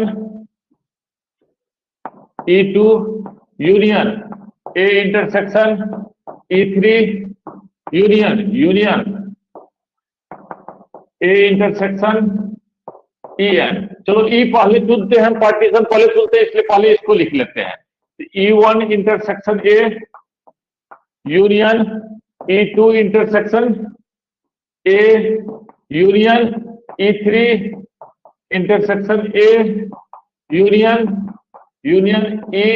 En intersection A। चलिए सब में प्रोबेबिलिटी लगा दीजिए। तो पी ए की बात करिए, पी लगा दीजिए। तो पी लगा दीजिएगा, देखिए यूनियन वाला सारा का सारा प्लस में हो जाएगा, क्योंकि हम लोग पढ़े हुए हैं पी ए यूनियन बी में यदि ए यूनियन बी का यदि म्यूचुअली एक्सक्लूसिव ए बी होता है तो P A plus P B होता है, P A plus P B यदि कॉमन नहीं है एलिमेंट को, ऐसे होता है। यदि यहाँ तो कुछ भी कॉमन नहीं होगा, क्योंकि E1 इंटरसेक्शन ए है तो इसका E1 E2 में कोई कॉमन नहीं है, तो इसमें भी कुछ कॉमन नहीं होगा। ये सबको हम यदि हटा दें, सब कुछ लिख दें तो यूनियन को प्लस आ जाएगा। तो P E1 intersection A plus P E2 intersection A plus last सीधा लिख देते पी En इंटरसेक्शन ए। ये हो गया टोटल प्रोबेबिलिटी का थ्योरम। बढ़िया से देख लीजिए, बढ़िया से देख लीजिए, जो अभी क्वेश्चन बनाए थे उसी को फॉर्मुलेट किए हैं।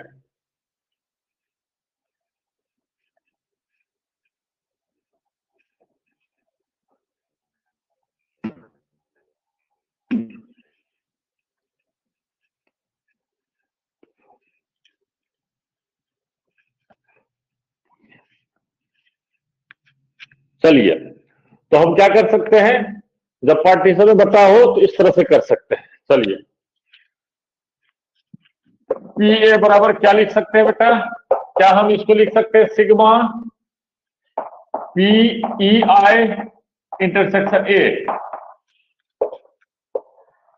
आई वेरीज कर रहा है कहां से कहां तक, 1 से n तक, n पार्टीशन है। तो क्या हम इसको ऐसा लिख सकते हैं, sigma P E I into P A by E आई,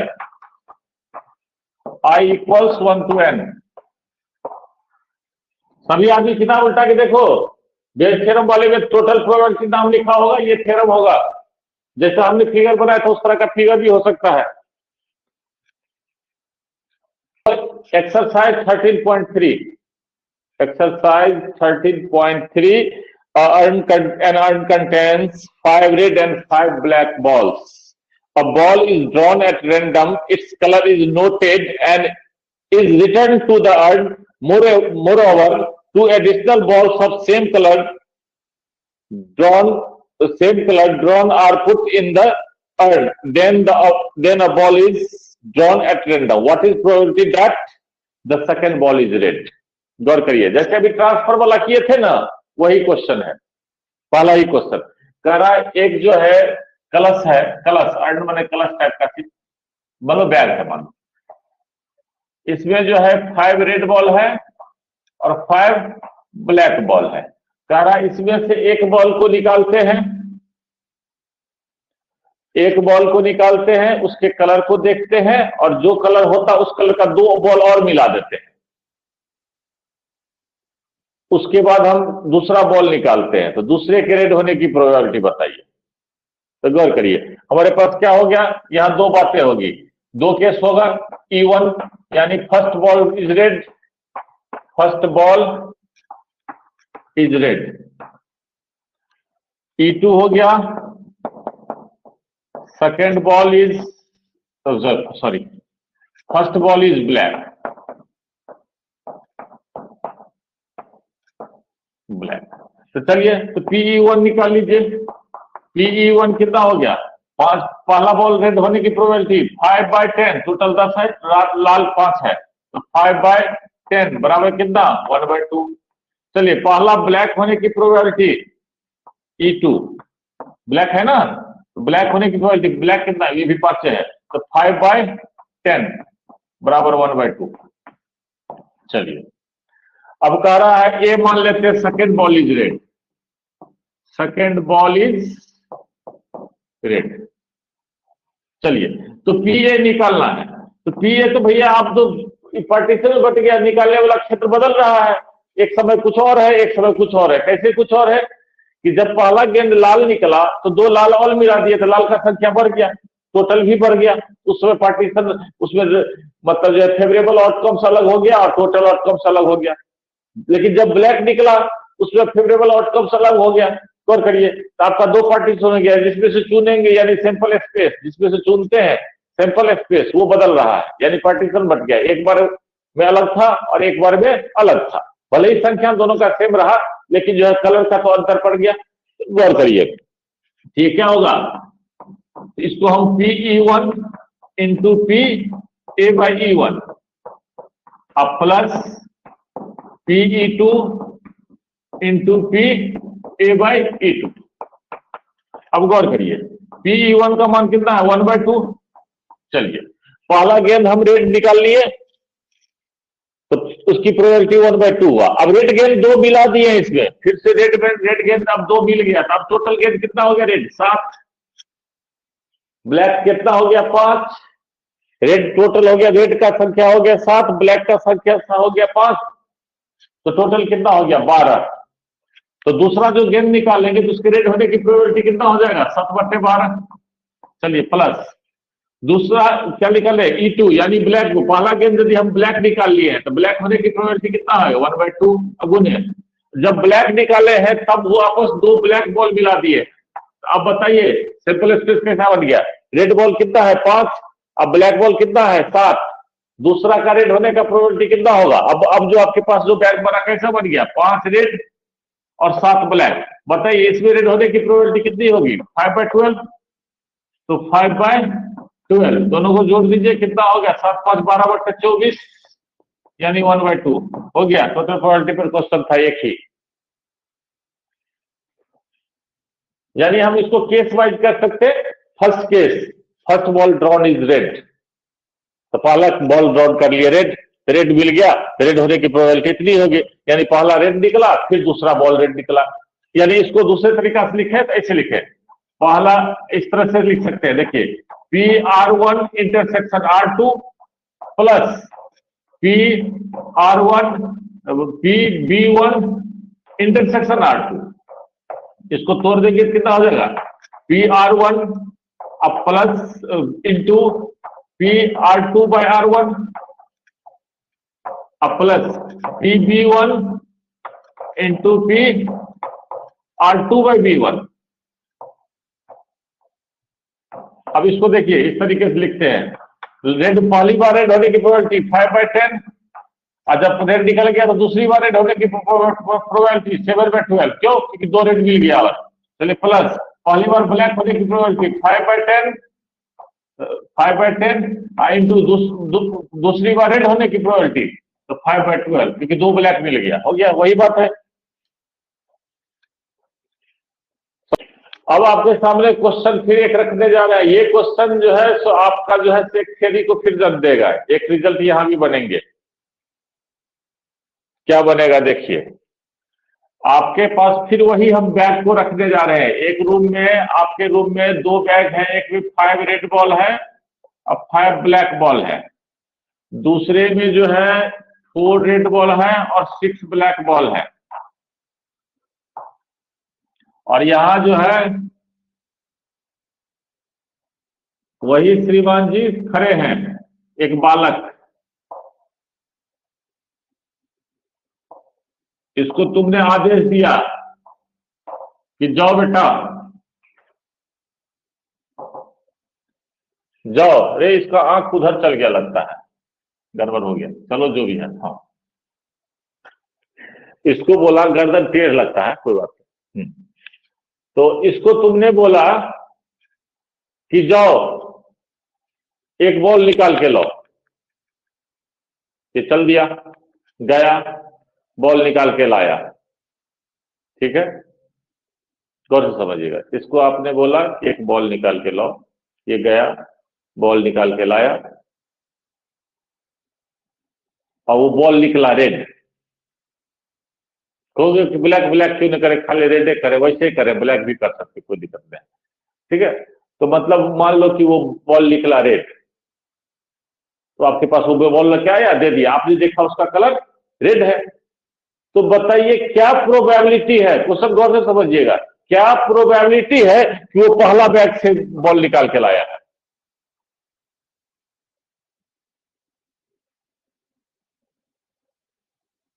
गौर करके देखिए, फिर से बता रहे हैं, वो क्या होगा कि वो जो है सो लड़का गया, उसको बोला कि एक बॉल निकाल के लाओ, उसने बॉल निकाल के आपके हाथ में दे दिया, आपने बॉल का रेड देख, हाँ बॉल जो निकाल के लाया है वो आपने देखा कि अरे यार ये रेड बॉल आया है। तो क्या प्रोबेबिलिटी है कि पहला बैग से बॉल निकाल के लाया है, या क्या प्रोबेबिलिटी है कि दूसरा बैग से बॉल को निकाल के लाया? ठीक, पहला क्वेश्चन हो गया। फिर दूसरा क्वेश्चन मैं रख रहा हूं, एमएल एकेडमी और कौन सा था स्कूल जी, पूर्वांचल स्कूल, और तीसरा कौन सा था, जिला स्कूल। इसके सभी के परसेंटेज याद है, कितना परसेंट था, 90% पास होने का प्रोबेबिलिटी, 80% पास होने का प्रोबेबिलिटी और 85% पास होने का प्रोबेबिलिटी, तीनों का कर दिया। परसेंटेज है, प्रोबेबिलिटी में 100 लगा देना, 22% हटा के प्रोबेबिलिटी बन जाएगा। तो हम करें कि एक बच्चा को आपने सिलेक्ट किया, अब boy is selected, boy is selected, ठीक है, एक बॉय को सिलेक्ट कर दे and he pass the exam.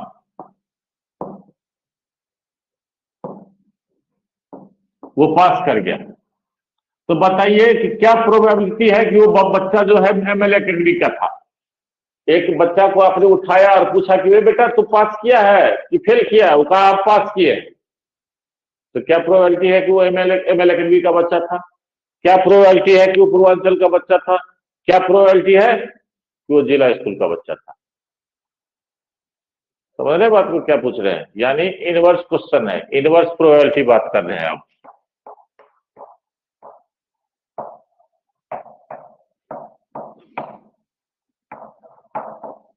Probability,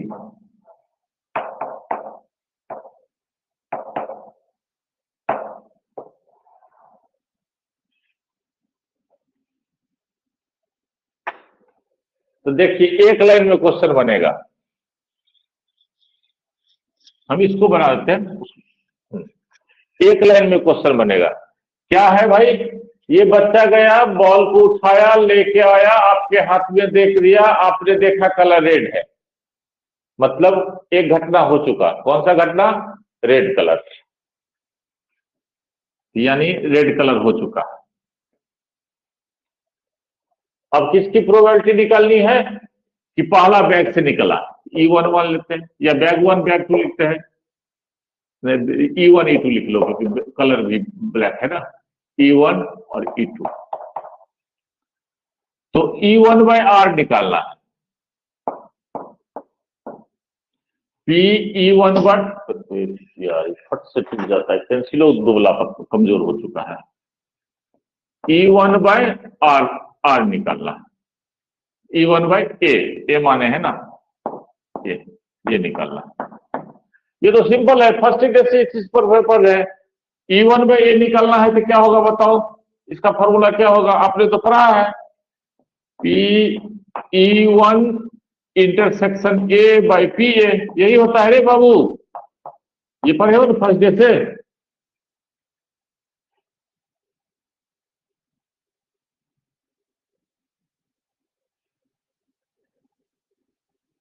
Probability of E1 when A has already occurred,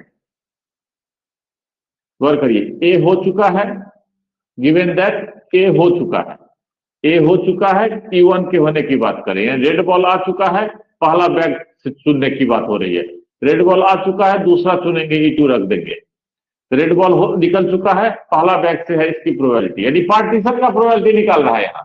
तो हम तो फॉर्मूला लगा दिए। अब बताइए इस फॉर्मूला पर हम मल्टीप्लीकेशन रूल लगा देते हैं, कितना, PE1 इंटू PA/E1, नीचे है PA मतलब क्या, जब पार्टीशन वाला बात हो तो टोटल प्रोबेबिलिटी, तो टोटल प्रोबेबिलिटी का फॉर्मूला भी हमने तुरंत गिरी किया है, कितना, PE1 इंटू PA/E1 अब प्लस PE2 इंटू PA/E2। देखिए नॉर्मल फॉर्मूला जो फर्स्ट डे पढ़े वही फॉर्मूला है। अब बताइए P1, दो बैग में से एक बैग को चुनना 1/2, पहला बैग से रेड बॉल को चुनना 5/10 1/2। चलिए E1 1/2, पहला बैग से रेड को चुनना 1/2, प्लस PE2 दूसरा बैग को चुनना 1/2, दूसरा बैग से रेड को चुनना 4/10। इसको भी लिख लो 5/10, तो एलसीएम करने में आसान होगा कैलकुलेशन 5/10। बताओ यही होगा, कोई नया चीज तो नहीं है, बस उल्टा क्वेश्चन कर दिए। जो पहले हुआ था उसको बाद में कर दिए, जो बाद में हुआ था उसको पहले कर दिए, इनवर्स प्रोबेबिलिटी है ना। यही है बेटा बेल थ्योरम, यही है बेल थ्योरम, यही है बेल थ्योरम। मतलब इसमें क्या कह देगा, पार्टीशन दे देगा, मतलब आप जो चुनोगे उसके जो है सो अलग अलग पार्टीशन दे देगा, अलग अलग सेट देगा। इसमें सुन सकते हो, इसमें सुन, कई केसेस बना देंगे, इसमें से ले सकते हो, इसमें से ले सकते हो, इसमें से ले सकते हो। एक जो चुनने वाला सब में होगा तो कह देगा जो सब में होगा वो हो चुका है। सब में होने वाला यानी टोटल प्रोबेबिलिटी वाला आ सके, कोई एसोसिएटेड इवेंट है उसको हम उसका प्रोबेबिलिटी निकालना होगा तो टोटल प्रोबेबिलिटी से निकालेंगे। अब कह रहा है कि वो हो चुका है, एक इवेंट हो चुका है, तो बताइए कि पहला पार्टीशन से है या दूसरा पार्टीशन से है या तीसरा पार्टीशन से। इसी को हम लोग बोलते हैं बेल थ्योरम। बेल थ्योरम यही है, उल्टा इनवर्स प्रोबेबिलिटी है। तो बना लिए क्वेश्चन को। तो देखिए फिर एक बार हम क्या करते हैं, तो इसका हम फॉर्मुलेशन कर देते हैं। तो हमको वहां भी क्या है, यहाँ जो है पार्टीशन है हमारे पास, ये सैंपल स्पेस यही हम बना देते हैं ऐसे।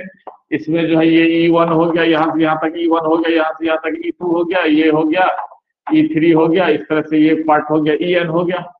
तो हमारे पास जो है एक एसोसिएटेड इवेंट है, तो हमको किसी पर्टिकुलर पार्टीशन का प्रोबेबिलिटी निकालना है जबकि ए हो चुका है, एसोसिएटेड इवेंट घटित हो चुका है। तो क्या हो जाएगा,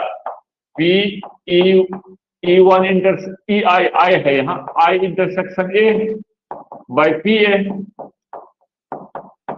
एक I की जगह 1 रखोगे तो 1 हो जाएगा, 2 रखोगे 2 हो जाएगा, 3 रखोगे 3 हो जाएगा, 4 रखोगे 4 हो जाएगा। तो कितना हो जाएगा, इसको हम क्या लिख सकते हैं, PEI into PA by EI। अब बाय यहाँ टोटल प्रोबेबिलिटी का फॉर्मूला लगाते हैं, sigma PEJ into PA by EJ।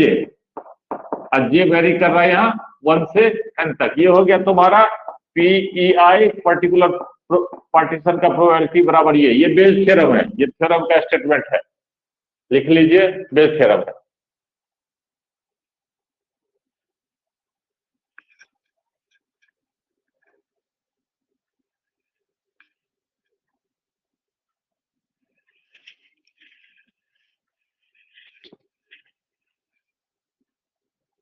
ठीक है,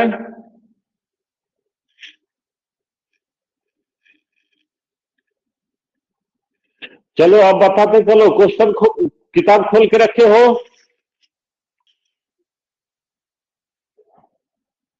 कह रहा है कि it is known that 60% reside in hostel and 40% are day scholar, जो स्कूल में नहीं रहता है। Previous year result shows that या report that 30% of students who reside in the hostel attend grade A, or 20% of day scholar attend grade A in annual examination. At the end of year, one student is chosen at random from the college and he has an grade A. What is the probability that the student is hosteler? गौर करिए, यहां वही question है, बना देते हैं इसको। क्या कह रहा है कि एक स्कूल में जो है दो तरह के बच्चे हैं, कुछ बच्चे हॉस्टल में हैं और कुछ बच्चे डे स्कॉलर हैं। जो इसको हॉस्टल में नहीं रहते हैं, आते हैं और जाते हैं। मतलब क्या हो गया, 60% बच्चे जो है हॉस्टलर हैं और 40% बच्चे डे स्कॉलर हैं। प्रीवियस ईयर का रिकॉर्ड है कि कितना % बच्चा हॉस्टलर ग्रेड ए लेता है। क्वेश्चन देखना पड़ेगा कहाँ गया।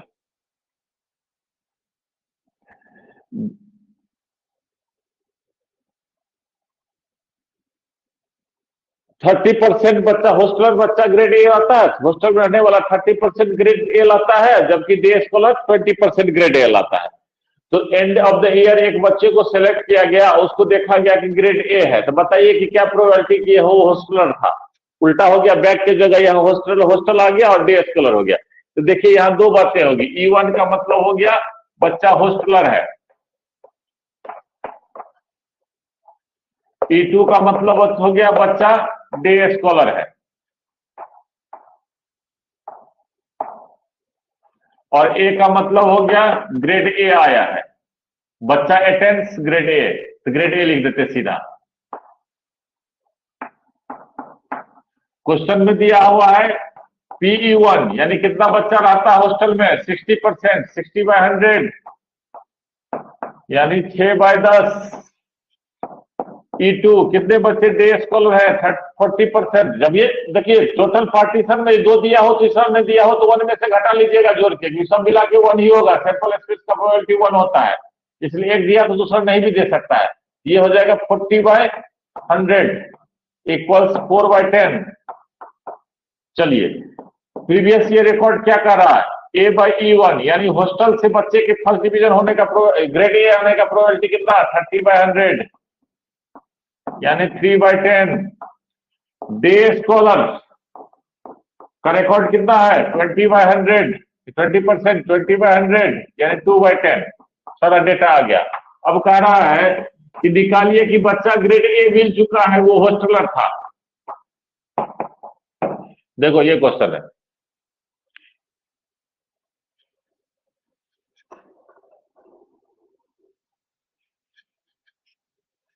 जल्दी से बना लो तो लोग फटाफट, हम भी बनाएंगे इसको तब ना सीखोगे।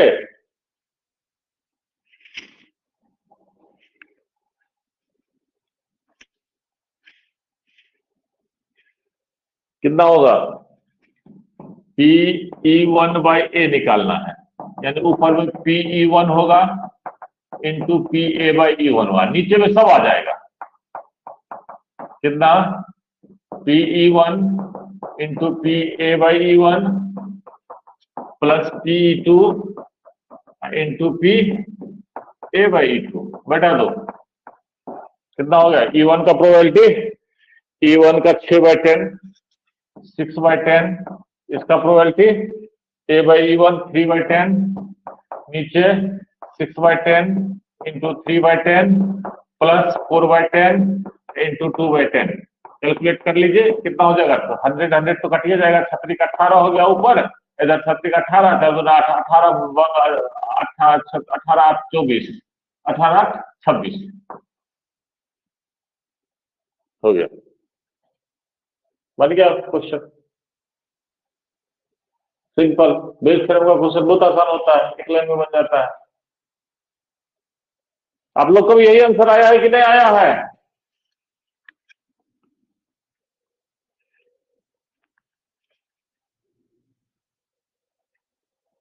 चलिए अगला क्वेश्चन भी देख लेते हैं, बेस थ्योरम का दूसरा क्वेश्चन कर देते हैं।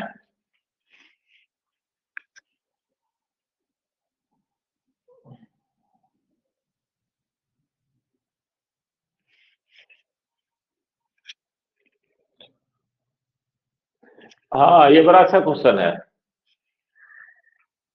इन answer of question on multiple choice test, a student either knows the answer or guesses। एक मल्टीपल चॉइस टेस्ट हो रहा है, उसमें दो बातें हैं, या तो बच्चा क्वेश्चन जानता है या बच्चा गेस करता है, यही नहीं जानता है। कह रहा है let 3/4 be the probability that he knows the answer. 3/4 probability है, यानी 75% पॉसिबिलिटी प्रोबेबिलिटी है, परसेंटेज है कि वो जानता है। 3/4 प्रोबेबिलिटी है जानता है, और 1/4 प्रोबेबिलिटी है वो गेस करता है। ऑब्वियस है कि 3/4 है तो एक में से घटा दोगे, 1/4 गेस करने का होगा। अब क्या कह रहा है, assuming that a student who guesses at answer will be correct. गौर करिए, मान लीजिए कि स्टूडेंट जो है, जो गेस करता है क्वेश्चन का, उसका करेक्ट होने का प्रोबेबिलिटी 1/4 है। गेस मारा और प्रोबेबिलिटी 1/4 है कि सही हो गया। ठीक है, तो कह रहा है कि what is the probability that the student knows the answer given that answer is correct. गौर करो आप, यहां पार्टीशन क्या हुआ, कहां से आंसर करेक्ट होगा, या तो जानता होगा वहां से करेक्ट होगा, या गेस करता होगा वहां से भी करेक्ट हो सकता है। तो पार्टीशन क्या हो गया, आंसर कैसे देगा, वो कहां से चुनेगा आंसर को, या तो जान रहा है वहां से चुनेगा, या गेस कर रहा है वहां से चुनेगा। तो दो पार्टीशन हो गए, आंसर दोनों में सही हो सकते हैं, ये एसोसिएटेड इवेंट हो गया। ठीक है, तो पूछ रहा है कि आंसर सही हो गया, तो बताइए कि क्या प्रोबेबिलिटी है कि वो जानता था, जानने वाला है ना, कि गेस वाला था, कहा गया probability student knows the answer.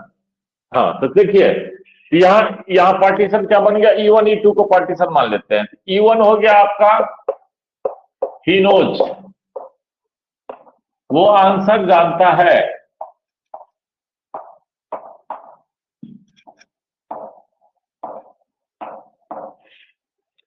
E2 हो गया ही गेसेस द आंसर। ए हो गया आंसर इज करेक्ट।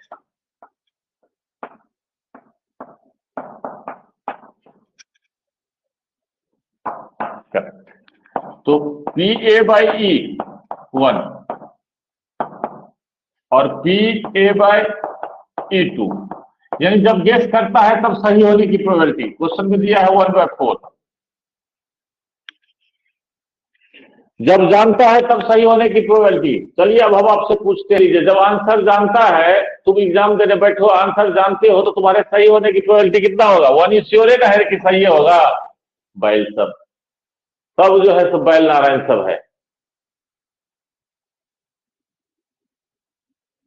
और यदि वो बच्चा आंसर जानता है तो उसके सही होने की, ये तो हो चुका यानी जानता है, ये बता रहा है कि नीचे यानी ये पहले से ऑलरेडी गिवन है, बताओ वो आंसर जानता है तो उसके सही होने की प्रोबेबिलिटी क्या होगा, श्योर हो गया ना कि नहीं हुआ? हाँ हो गया। तो प्रोबेबिलिटी कितना होगा, 1। इसलिए क्वेश्चन में नहीं दिया है, ये सब अपना कॉमन सेंस भी लगाना होता है, समझ रहे हैं।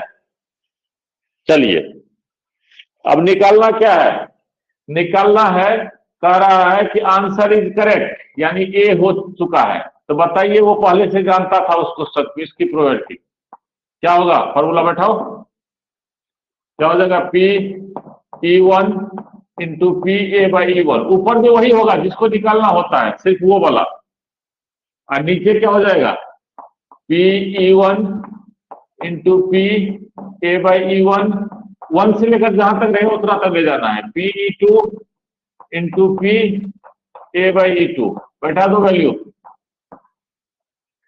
निकाल लोगे ये कैलकुलेशन करके। और लेबोरेट, अब घुमा देते हैं इसको, रुको, हाँ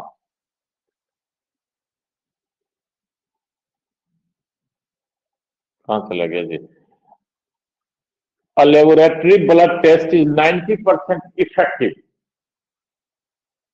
in detecting a certain disease। Question को समझना बहुत बड़ी बात है इसमें, ये क्वेश्चन नहीं समझ में आते रहता है, बच्चों को ठीक समझो। एक लेबोरेटरी टेस्ट होता है, लेबोरेटरी है, टेस्ट जो है वो 90% इफेक्टिव है। मतलब क्या, यदि बीमारी है तो बीमारी को शो करेगा, उसका चांस है 90%, या 90% सही रिजल्ट देता है। यानी बीमारी है तो बीमारी दिखाएगा, नहीं है तो नहीं दिखाएगा, ये हुआ। When it is in fact present, however, the test also yields false positive result of 5% of the healthy person tested। ऐसा भी होता है कि 5% गलत रिजल्ट देता है, समझिए बात को। 90% रिजल्ट सही रिजल्ट देता है, जांच करते हैं, करवाते हैं तो, यानी 100 आदमी को जांच करेंगे तो उसको बीमारी है तो बीमारी शो करेगा, बीमारी नहीं है तो बीमारी नहीं शो करेगा। लेकिन 5% ऐसा होगा कि बीमारी नहीं है तो भी शो कर देगा। अब कह रहा है if 0.1% of population has actually has the disease, 0.1% of population actually has the disease, what is the probability that the person has the disease given that his test result is positive? यानी test result में positive होने का मतलब test result में जो है सो बीमारी show किया और उसको बीमारी था। टेस्ट रिजल्ट नेगेटिव का मतलब बीमारी शो किया लेकिन बीमारी नहीं था। समझ रहे हैं? इसको समझिए। तो यहां क्या बात हो रहा है, यहां जो है एक आदमी का टेस्ट करा रहे हैं, एक आदमी का टेस्ट करा रहे हैं, तो टेस्ट कराते हैं तो टेस्ट 90% जो है इफेक्टिव है।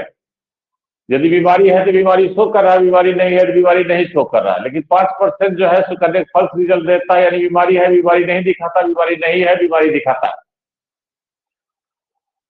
0.1% पॉपुलेशन के पास यदि रियली में डिजीज हो, 0.1% था ना जी, कहां से लगे क्वेश्चन 0.1% पॉपुलेशन के पास रियली में डिजीज है, तो बताइए कि एक आदमी को टेस्ट कराया गया, रिजल्ट पॉजिटिव आया है, तो क्या उसको रियली में डिजीज है? क्योंकि रिजल्ट तो फॉल्सो आता है। तो देखिए यहां पार्टीशन क्या होगा, E1 हो जाएगा। इस क्वेश्चन को बना देते क्योंकि बच्चा उलझ जाता है। E1 हो गया पर्सन हैज डिजीज, कितना परसेंट है इसको देख लेते हैं।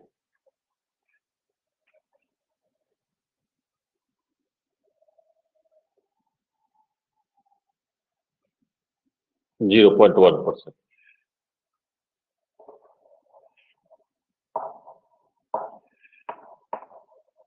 Person has disease.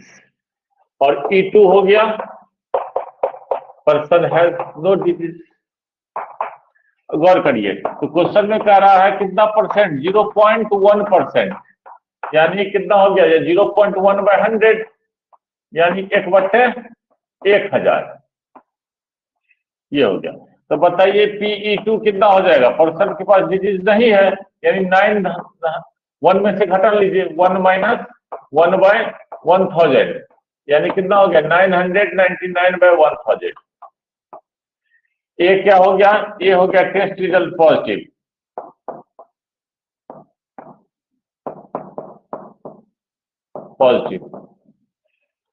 तो PA/E1 का मान कितना होगा, कह रहा है बीमारी है और शो हो रहा है, टेस्ट रिजल्ट पॉजिटिव, बीमारी है और शो रहा है 99% यानी 99/100। PA/E2 का मान क्या हो जाएगा, बीमारी नहीं है फिर भी रिजल्ट पॉजिटिव आ रहा है, यानी 5/100, 5% था कि 0.5% था, कहां चल गया यार, 0.5%, 0.5 यानी 5/1000 ये हो गया। तो कह रहा है कि बताइए कि एक आदमी को चुने तो उसको बीमार, उसका जो है रिजल्ट मिला है पॉजिटिव, तो क्या उसको बीमारी है, बीमारी है वाला क्या है E1, ये निकालना है। क्या आप लोग निकाल लेंगे ये क्वेश्चन? सेम है, देखिए कोई अंतर है, बैट की जगह बीमारी है, अब बीमारी नहीं हो गया, और गेंद निकालने के जगह रेड बॉल की जगह हो गया टेस्ट रिजल्ट पॉजिटिव, सेम वही से ही बैठा दिए सारा का सारा। बन जाएगा सागर? हाँ सर बन जाएगा। नंबर बना देते, सब एक ही तरह का, कोई अंतर नहीं है, total question 1 to all question एक ही पैटर्न पर बनेगा। 6 नंबर क्वेश्चन देखो, वेरिएशन देख लोगे सब अच्छे से समझ जाओगे। कल इस तरह कंप्लीट करके रखना, पूरा क्लास में आओगे उससे पहले। कह रहा है 6 number question, there are 3 coins, there are 3 coins, one is 2-headed coins, another is biased coin और एक अनबायस्ड है। One coin is chosen at random and tossed, it shows heads, what is the probability that it was 2-headed coin? देखिए bell शर्फ का एक और खूबी है कि जिस चीज को निकालना होता वही पार्टीशन होता है, इन्वर्स है ना, क्योंकि आप अभी तक देखिए यहाँ हमको सैंपल स्पेस का प्रोबेबिलिटी निकालना होता, समझिए एक हिसाब से, यानी सैंपल स्पेस का पार्ट को पार्टीशन में बदल देता और किसी पर्टिकुलर पार्टीशन का प्रोबेबिलिटी निकालना होता, जबकि जनरली हमको इवेंट्स का प्रोबेबिलिटी निकालना होता, यानी उस पार्टीशन का प्रोबेबिलिटी उस पार्टीशन से एसोसिएट है इसका प्रोबेबिलिटी निकालना होता, लेकिन जनरली हमको एक इवेंट्स का निकालना होता, वो इवेंट्स किसी पार्टीशन में हो सकता है, यानी पूरे सैंपल स्पेस में कहीं हो सकता है, लेकिन यहाँ पर्टिकुलर पोर्शन का उसी पोर्शन में हो इसका निकाला जाता है। तो बहुत बढ़िया चीज है, बड़ा अच्छा से समझ, आप ढंग से बनाएंगे दो चार क्वेश्चन समझ में आ जाएगा। क्या करा यहाँ देखिए, 3 तरह के क्वाइंस हैं, हम फेंकेंगे तो तीनों क्वाइन में हेड आ सकता है, यानी हेड आना जो हो गया आपका एसोसिएटेड इवेंट हो गया। अब क्वाइन हो सकता है बाइस्ड हो सकता है, अनबाइस्ड हो सकता है या 2 हेडेड हो सकता है, तीनों में से कोई भी हो सकता है। तो 3 पार्टीशन हो गया यहाँ, एक हो गया क्वाइन 2 हेडेड, एक हो गया बाइस्ड, एक हो गया अनबाइस्ड। तो चलिए हम लोग मान लेते हैं E1 बराबर 2 हेडेड क्वाइन, यानी दोनों साइड हेड ही है, 16 फिल्म का है ये क्वाइन। E2 हो गया बाइस्ड, बाइस्ड का मतलब क्या हो गया यार, कभी सभी कंडक्टर बाइस्ड करते थे, मतलब क्या किया उसको जो मतलब कंडीशनल शकुनी का पासा ऐसे घुमाता था, कहता था 6 तो 6 आ जाता था, 5 तो 5 आ जाता था, क्या था बाइस्ड था, कंट्रोल था, समझ रहे हैं, कंट्रोल यानी वो कंडीशनल। तो ये जो बाइस्ड क्वाइन है, यानी इसमें बता रहा है कि 75% है, यानी 4 बार फेंकोगे तो 3 बार हेड आएगा, 1 बार टेल आएगा। देख लेते क्या है, 75% of the time of comes head 75%, यानी इसका प्रोबेबिलिटी हेड आने का 75%, 75/100 है। और E2 जो है फेयर क्वाइन है, फेयर क्वाइन है, इसमें तो आपको नॉर्मल क्वाइन है। चलिए ये 3 है। ए हो गया हेड अपियर्स,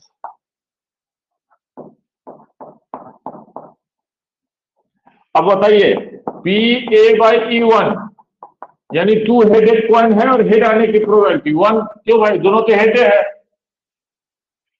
दोनों तो हेड ही है ना, तो यदि आप इसको फेंकोगे तो हेड ही आएगा, दूसरा आने का कोई सवाल ही नहीं है, श्योर इवेंट हो गया, तो इसलिए प्रोबेबिलिटी 1।